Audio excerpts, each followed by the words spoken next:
Hi folks, welcome to a very special edition of Diplomacy Academy.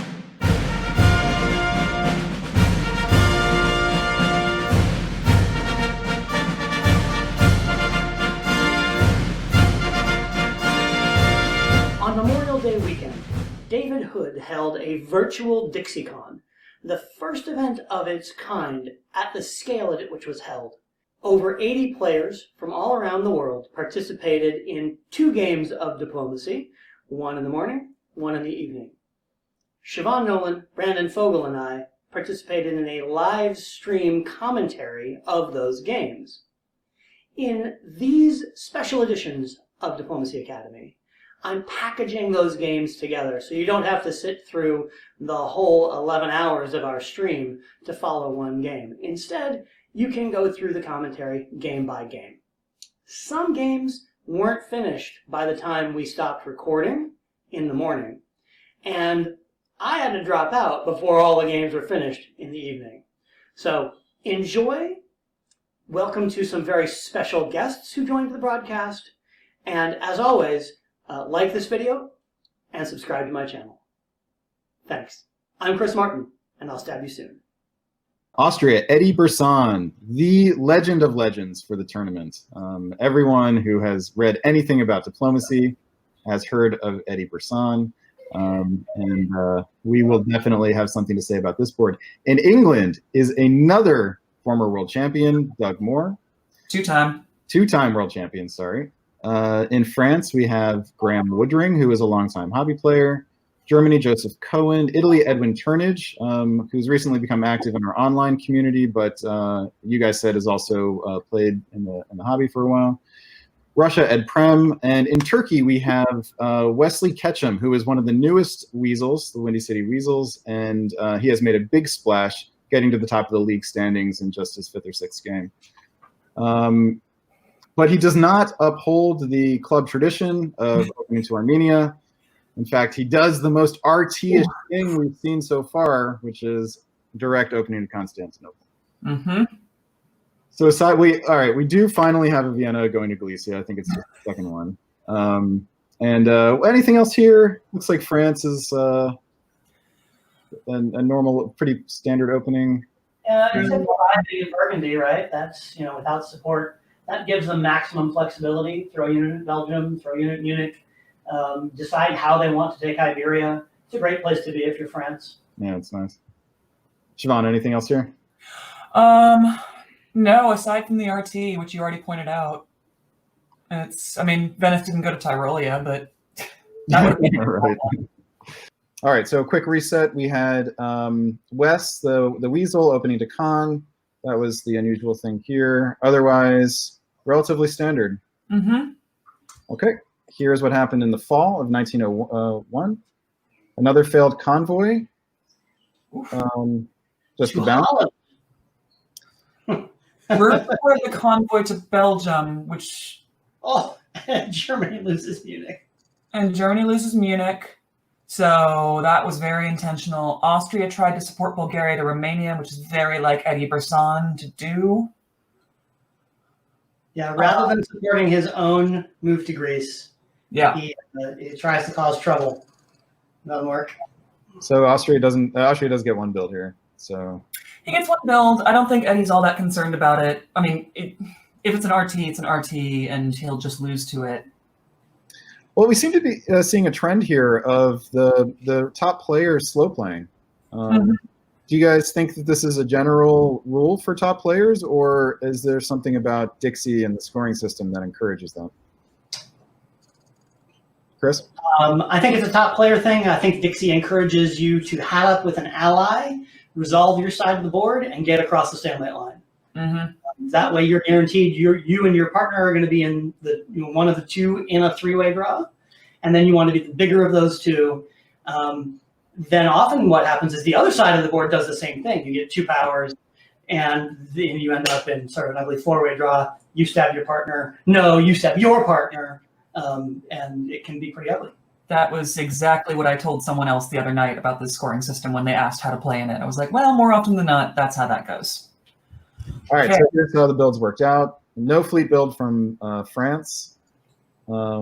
And obviously, and Germany didn't have a build. Yep. Right. Brutal. Germany, Fleet Eddie from Doug in England. And everything else standard. But we should point out here that Wes did get the fleet into the Aegean. This is a really nice thing for an RT. Mm-hmm. Yep. So let's see. Yeah, fleet in Romania. And you see Justin as he runs in on Turkey. He's like, that's tempting. That would be so good if he'd followed to Galicia. Yeah, this is a confusing set of combination of orders here, isn't it? Yep. Vienna to Bohemia, Budapest to Galicia, Galicia to Romania, Warsaw to Silesia. Ionian to Adriatic. Bum, bum, bum. Oh, and he supports... And Troya supports Ruhr to Munich. Yeah. Okay. Wow. Edwin. All right. The convoy to Holland works this time. Skagerrak, Norwegian. Very interesting for Italy. Very interesting to make this move, given what looks like such a solid RT. I think to do this, he must have had a lot of confidence that Russia was going to turn on Turkey here. Yeah.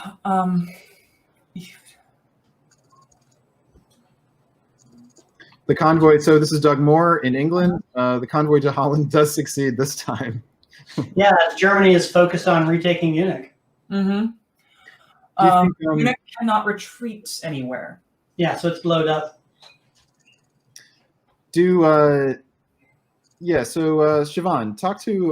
say a little bit here about Germany's decision to focus on recapturing Munich. Is it mission critical to recapture Munich here, or is the focus overly? Is he too obsessed with it? I think he's a little too obsessed with it. I don't think he has a lot of options. He didn't build, and he's got a lot of what look like, obviously now with the Bohemian Silesia moves, enemies. I'm curious about Russia's decision to move to Silesia but hold in Gulf of Bothnia. Yeah, that's interesting. That has to be a misorder. There's little reason to hold there, isn't there? I don't see any reason to hold. Go to Baltic, go to Sweden. Either one are stronger. Or St. Petersburg if you want to be conservative, right? But yeah, no, there's no reason to be conservative in this case, and we've seen from his play in the East that he's not just holding. Yeah. So I don't know about Munich at this point. Bounce him out of Burgundy, try and take Holland again, do something, but Munich, great, you're back exactly where you started at the beginning of the game. And possibly have an England who's on your back door.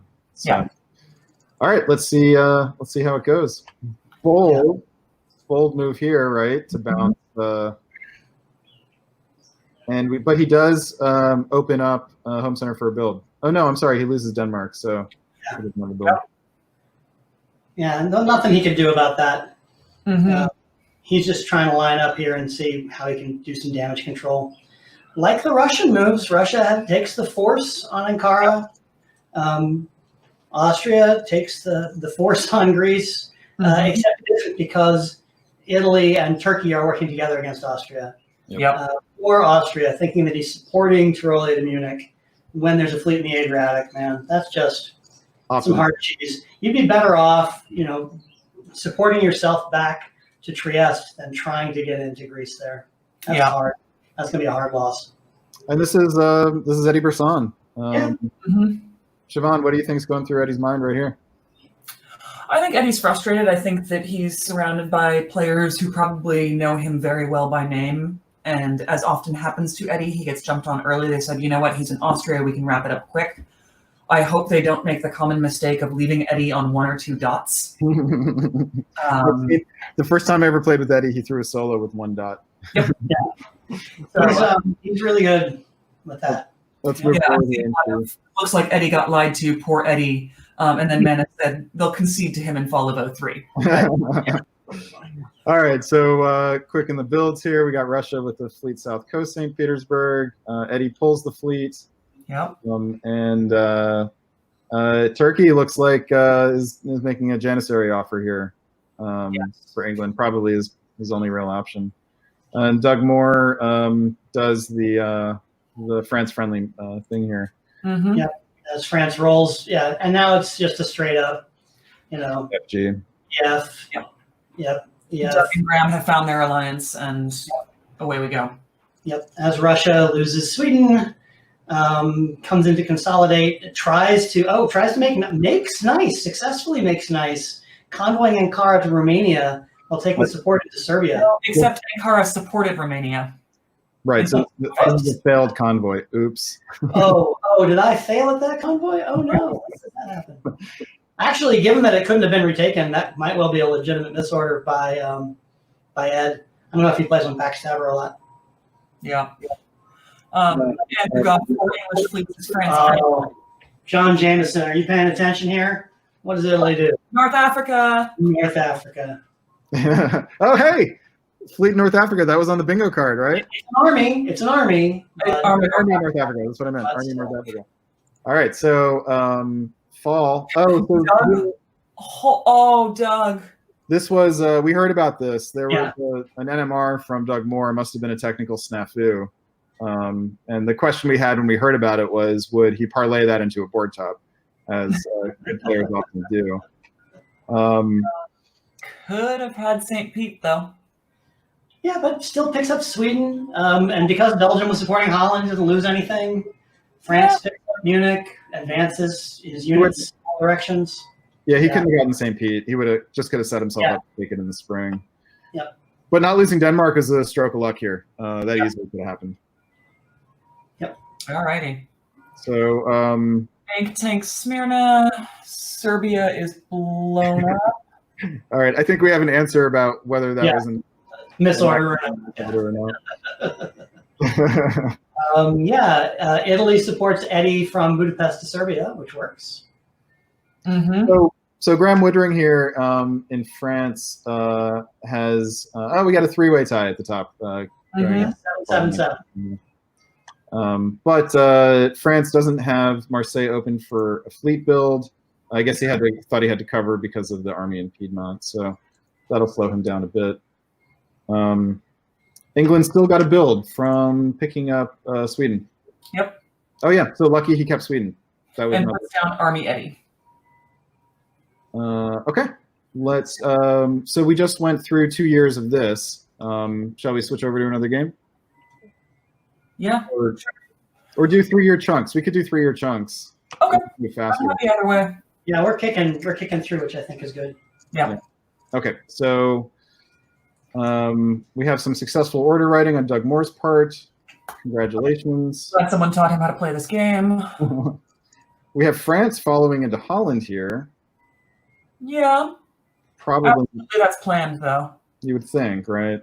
There's no way Graham is one-dotting Doug Moore and not going to the English Channel if he's going to be that guy.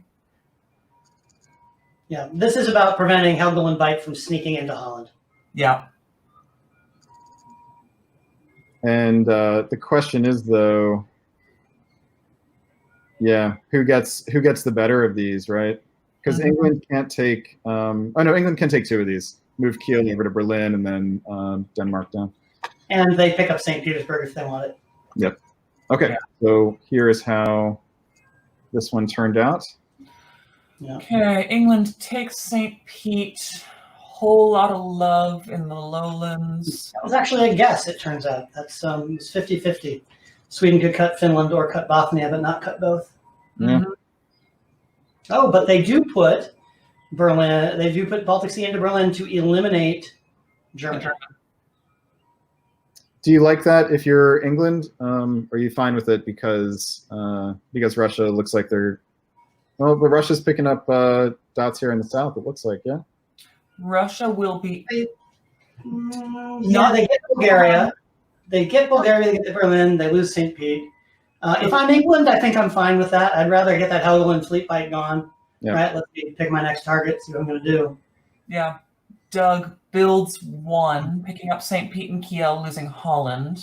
Italy fails to defend Tunis. It was a goner next year, but could have held it this year. Okay. Well, and actually, if he guesses right, well, no, Tunis is an army, so he couldn't support Naples in there.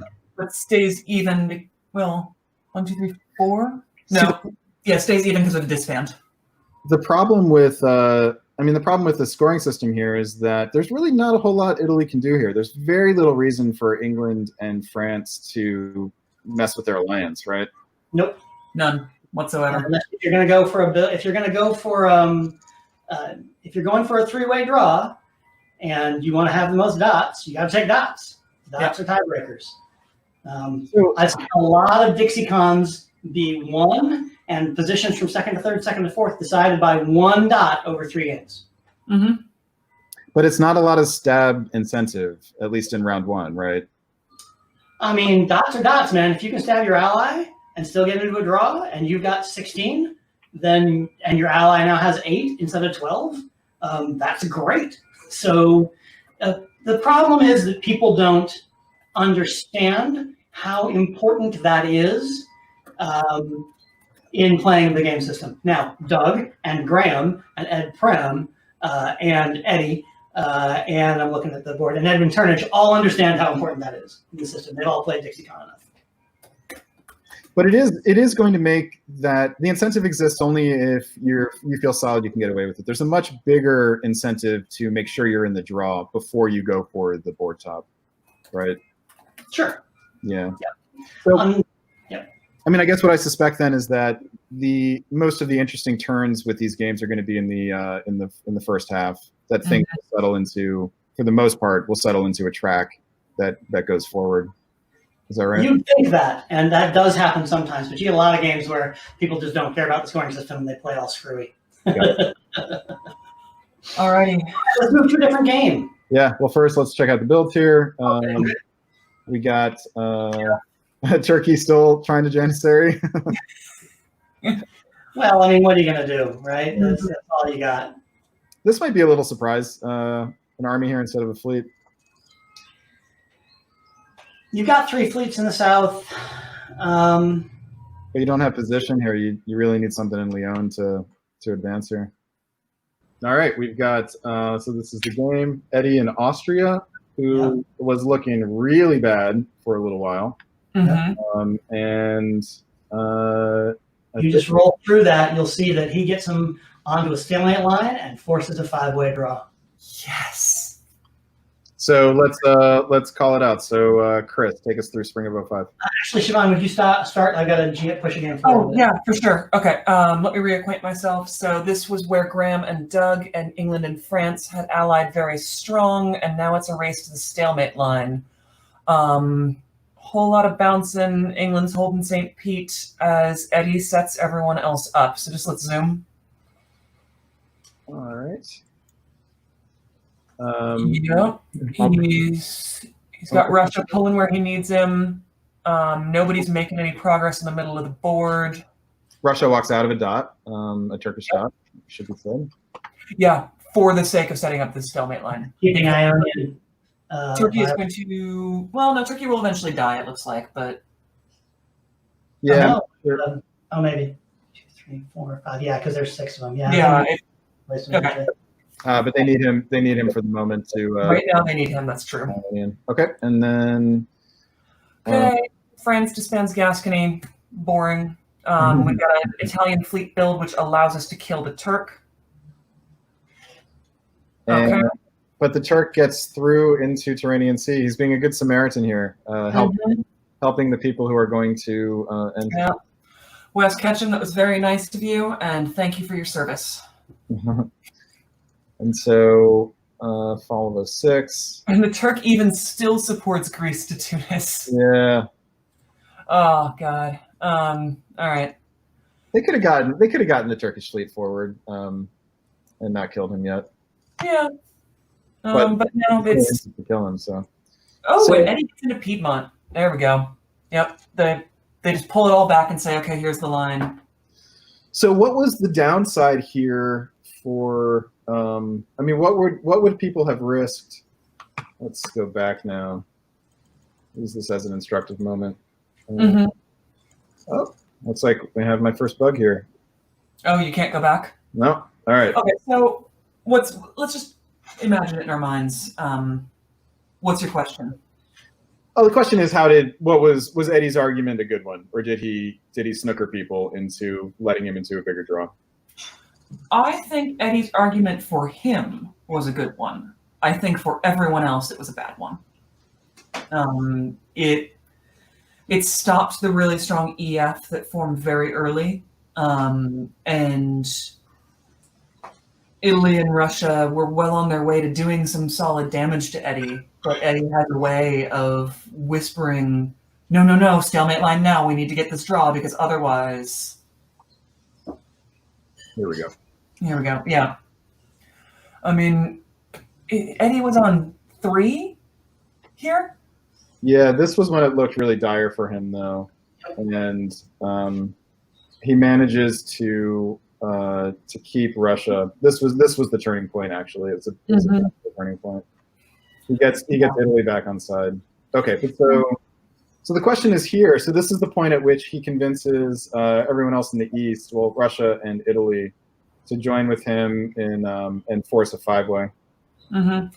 So, I mean, the question is, if Eddie had not been able to do that and set up that stalemate line, how much further would Graham and Doug have gotten?